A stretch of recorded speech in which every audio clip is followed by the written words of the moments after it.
What's up, boys? It is our week 8 review.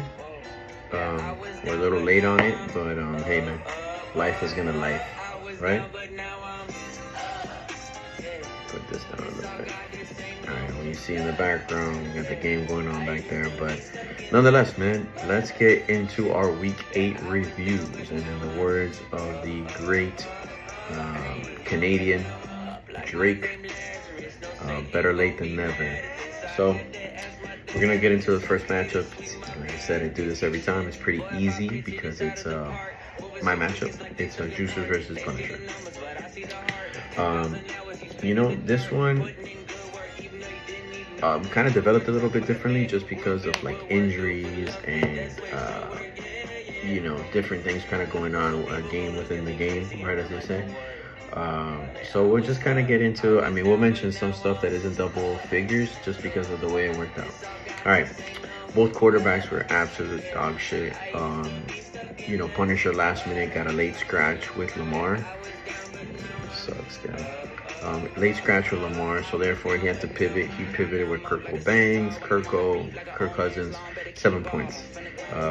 Not a great game from him, obviously, with the 7 points. He was a statue back there, really getting killed by the Dolphins defense. Funny to say that.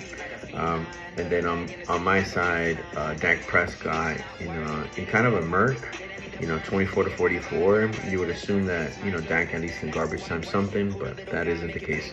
He had 6 points, 6.6. Really, here's where the kind of game flipped a little bit, which is kind of expected.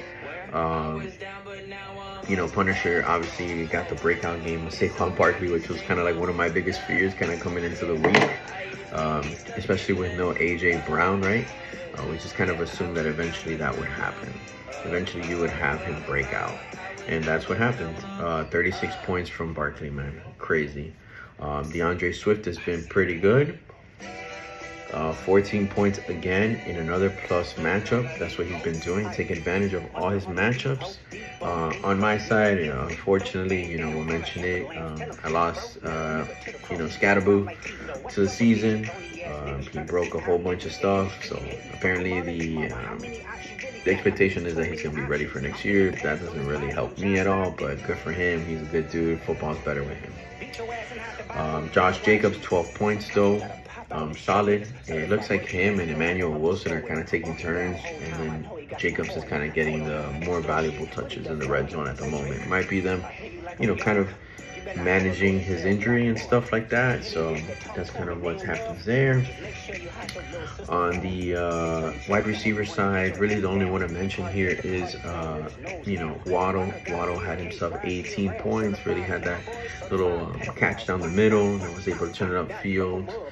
Reminiscent of the championship game where Tua came in for Jalen Hurts and was able to deliver that same kind of throw at the same stadium to win the national championship. We're going to go to tight ends. No, we're not. Both were terrible. A combined 3.8 points from both of our tight ends. Absolutely dreadful. On the, on the flexes, 10 points from Chuba. Was able to get to the end zone. Really, I was kind of scared of Rachaad White the whole time. Honestly, I just thought Rachaad White had such a good matchup against New Orleans, and he wasn't able to kind of pay off on it because that, what we're going to talk about soon kind of was the definition of that game.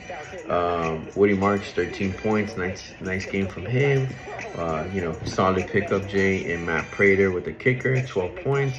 And then really kind of where the game broke out here was the defense for me. It's funny, kind of poetic, right? That the week prior I got kind of hosed by the Browns defense with 27, and I was able to use my waiver and pick up the Bucks defense, and they gave me 28. So yeah, man, all in all, I just kind of did enough, really. Not really taking credit for this one, just like, did enough, you gotta win, and we just keep it moving, brother. And that's kind of what happened here. 115-98. Juicers goes to 500, and Punishers is 500 as well.